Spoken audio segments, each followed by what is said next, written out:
naging part kami ng yung barkada na math. At kasama namin doon si Ian, si Warren, si Ate Melody, si Rika, si Beng. Kaya kami madalas na nagkakasama dahil sa merienda, agahan, tanghalian, hapunan, nagkakasabay kaming kumain. Naging very constructive at napakaganda yung usapan namin. Encourage sa bawat isa.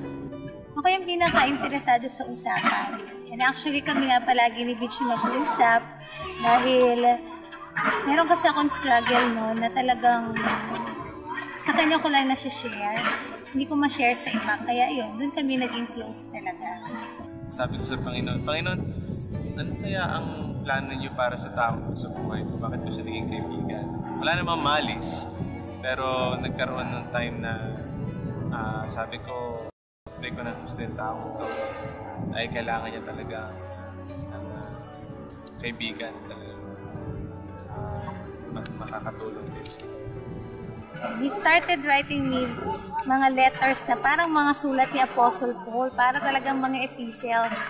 Kumbaga yung mga words at saka parang nagbabasa ka ng devotion everyday sa mga letters niya.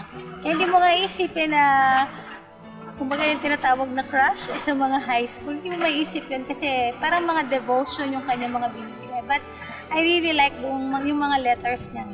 And I really needed to write those letters kasi pati ako outlet ko yun. As time passed by, I got more attracted to her at sabi ko sa Panginoon, kailangan ko talagang pag-pray ito kasi hindi biro itong bagay na to, karoon ng relationship. Tsaka isa pa, during that time, meron kaming rules sa school na habang nasa BBC year, hindi pa pwede.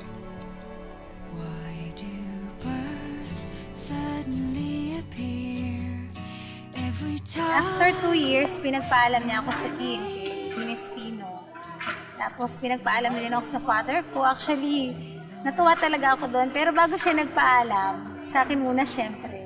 Noong una hindi talaga ako naniniwala kasi ba naman, napaka-bright niya sa batch namin. Tapos gwapo pa. Tapos ako napaka-simpleng tao sa Phoebias. Sasabihin na gustong ligawan. Kaya talagang hindi ako naniniwala. Pero natigil ako, naniwala ako nung sinabi niyang almost 2 years niya ako pinag-pray. Doon naniwala na ako. So, pumayag ako. Katapos kong magpaalam, we dated out and continued to see each other. Binisita ko siya sa bahay at patuloy yung pagsusulatan. Then 2 months later, ayan, there was one time, tinext ko siya, that was Thursday. Tinext ko siya ng isang friendship code. Kaya lang, pag nagbiblink, merong lumalabas na I love you. Alam niyo ba, nagalit siya doon? Nagalit siya kasi para sa kanya, yun daw mga salitang yun ay napakahalaga. Kung sasabihin ko daw yun, dapat minimin ko na. So, Thursday yun. Friday, hindi kami nag-usap. The next day, Saturday, nag-decide ako na pumunta sa bahay nila. So, nag-decide ako na bisitahin siya even before the conflict. And hindi ko in-expect kung anong mangyayari that day. Kaya, tas pinagpipray ko rin naman nung Friday na yun kung will na ni God, time niya na sagutin ko siya. Papaalam ko siya sa father ko, sa mga kapatid ko. Kung walang mag-o-oppose, yun. Ibig sabihin na yun na yung time na inaalaw na kami ni God to start our relationship. At yun nga, wala nga nag-oppose, humayag silang lahat.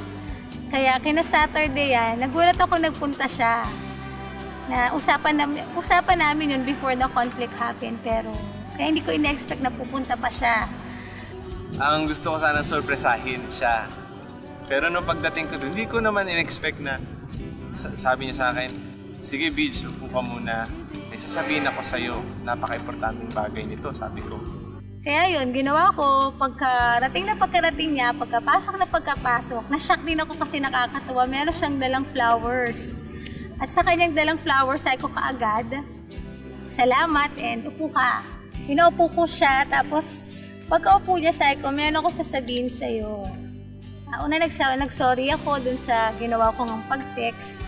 And then sabi ko sa kanya, pinag-pray ko na kung ito na yung time to start a relationship, walang mag-o-oppose. At pinag-pray ko nga na payag ang lahat. At yun nga, payag ang papa ko at saka yung ibang mga family members like ate, kuya, at saka dete.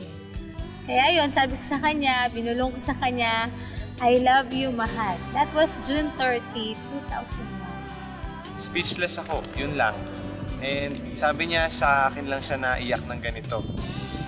So sabi ko sa sarili ko, panaginip yata to. Pero kung panaginip, ayoko na magising. Sabi ko, this was the moment.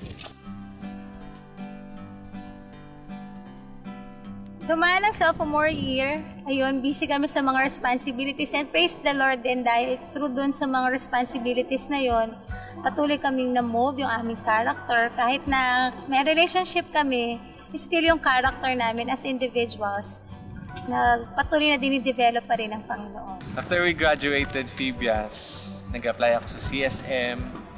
Tapos siya naman ay nagsimula na magturo dun sa Caloocan Evangelical School. Sarap pala talaga magtrabaho, lalo na kapag ministerial work. Dahil after graduation nga, si Beach sa CSM, nag-start na ako makapagturo sa mga bata. At talagang na-enjoy ko. Tapos dumating yung time na kami sa church, sa Caloocan Evangelical Church, ay nawala ng pastor. So, una ako yung nag-administrate as one of the pastoral staff with Kuya Rodel. Dumating yung point na naghanap kami ng isang Sunday school teacher for men. At yun nga, pinag-pray namin na si Beach yung maging teacher doon. So, nandun ako, nag-volunteer ako. And napakahirap actually nung pagbiyahe mula Las Piñas to Caloocan.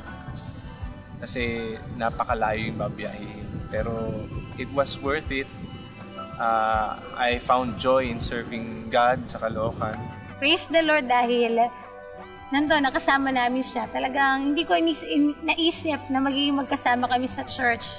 Naisip ko yun after siguro ng kinasal kami. Pero hindi pa man nangyayari yung bagay na yun. Nagkasama kami sa church. Kaya praise the Lord for that. Later on, after ng Purpose-Driven Life campaign namin, ay nag-apply ako as their full-time pastor. At kinuha naman ako. God helped me to adjust and to know all that I needed to know para dun sa ministry na yun. Yung month ng December, memorable yon hindi lang dahil sa nag-full-time pastor ako, kundi memorable din dahil yun yung time na nag-propose siya sa akin. Talagang nabitin ako kasi biro nyo ba naman, una, magkasama na kami 11 a.m. pa lang ng umaga. Nag-lunch kami sa labas, sa Robinson's Place. Then 2:30 nagpunta kami sa Baywalk, Bay Park. Na ang tawag pa nga namin doon is the other side of Baywalk. Tapos, napaka-romantic ng ambience. So, ine-expect ko na doon na talaga. Pero dumating ang 6 o'clock, dinner na daw kami, walang nangyari. Talagang minin ko na bitinin si Beng after nung pagpunta namin dito sa Bay Park. After sa pagpunta namin dito, pumunta kami sa Blue Wave, doon kami nag-dinner. Pinag-pray ko nga yun kasi nung umaga pumunta ako doon sa Max Restaurant. Tinanong ko kung pwedeng magpa-reserve ng table. Pero hindi daw pwede. Kaya sabi ko, pag-pray ko na lang, baka mamaya ay okay pa yung table na yun. So nung pumunta kami doon, wala pang tao. Nandun yung table na gusto ko. Bakante pa. Praise God. Actually, yung place doon na medyo maganda dahil malapit sa mga halaman. Tapos, may mga kapalpakan pa, yung candle, ayaw sumindi. As in, ang liit-liit. Kaya, pero naging okay naman. Tapos sabi niya, sandali lang, magsi-CR daw siya. Tapos sige. Tapos may pagbalik niya, nagulat ako. Meron na siyang dalang gitara. At iyon, kinantahan niya ako ng You. Yang hiya ako sa mga tao dahil ang dami-daming taong nakapaligid dahil dinner time na nga nun. Sabi ko sa kanya, uy, tama na yan, hihiya na ako. Yang hiya na talaga ako. Pero, yan, ang lakas ng loob niya. Hindi niya hininto. Tinapos niya yung buong kanta. Then after the song, after nung pagkanta niya na yon, syempre yung tinatanong ng mga nagpo-propose, will you marry me? At sumagot nga ako ng, alam mo na yung sagot ko. Tapos sabi niya, gusto ko marinig. At ang sagot ko, nakakahiyaman, pero napakagala. Ang sagot ko po ay, opo. Unforgettable talaga yung sagot niya. Pero after that, sinuot ko sa kanya yung ring. And parang hindi na kami makakain. Pinakwento na lang niya sa akin yung kwento ng ring kung saan nanggaling. Perfect na sana talaga yung yung proposition, yung pag-propose niya. Kaya lang nga dahil dun sa sagot kong opo, pero naging okay naman. Kaya nung mga time na yun, hiyang-hiya pa rin ako. Hindi nga ako masyadong makakain. At naging napaka-romantic at nakakaiyak nung pag-propose niya yun, nung nalaman ko yung story ng ring. Na feeling ko na napaka-special ko. Feeling ko kahit hindi niya kasama yung buong family niya, feeling ko nandun silang lahat sa harapan ko. Kasi ba naman yung ring pala, ito yun. Yung ring na binigay niya, pamana pa sa kanyang mama nung kanyang lola. So, di ba parang ako, hindi ko naisip yun, napapanood ko lang yun sa TV, yung mga ganong pangyayari. Doon ako umiyak ng umiyak. Kaya masasabi ko na talaga, I praise and thank the Lord na talagang yung pagbigay niya sa akin kay Beach ay patuloy na nagpapakita ng kanyang pagiging great sa buhay ko, pagiging faithful sa buhay ko. Heroes welcome, waiting in your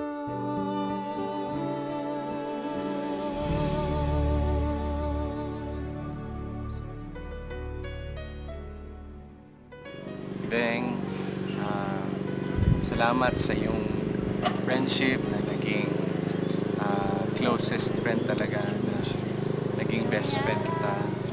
Hindi lang best friend, kundi yung pinakamamahal kong person sa buhay ko. Thank you for all that memories na meron tayo sa Phibias. Thank you for those reassurances na sinasabi mo kahit na ano ang personality ko, tanggap mo ko. Kahit yung mga idiosyncrasies ko, tanggap mo. I would like to tell you that I love you very much. Whatever happens to us, whatever things will come our way, whether God allows us to be rich or poor, to be healthy or to be sickly, wag naman sana, I will serve you as the man of your life. I will be your knight in shining armor. I will be there for you even if the world would turn against you.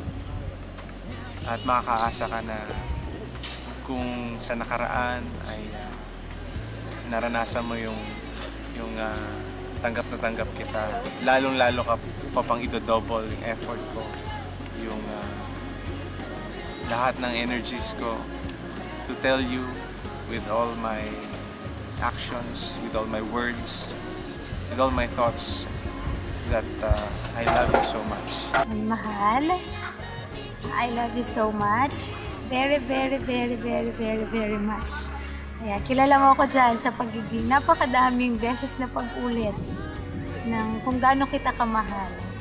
Thank you dahil sa pagiging mabait mo pa din, patient mo sa akin dahil sa kabila ng magkaiba yung ating personality na ako yung medyo makulit at ikaw yung palagi kong kinukulit.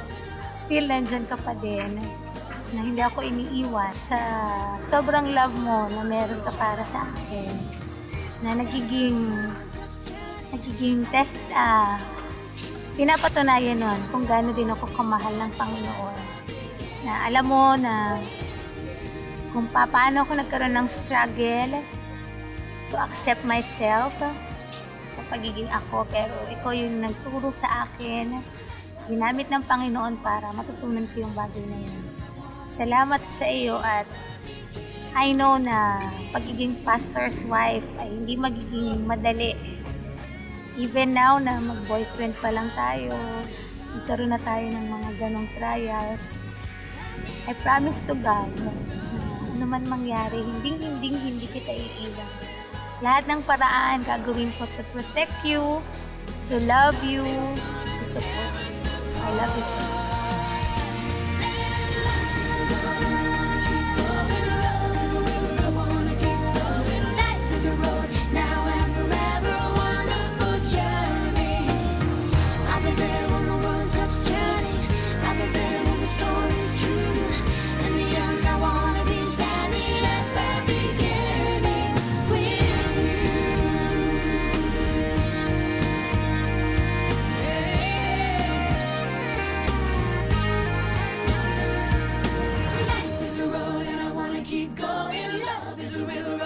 Keep going on, starting out on a journey.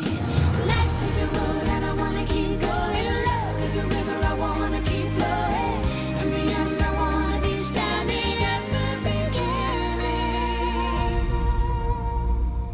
with you.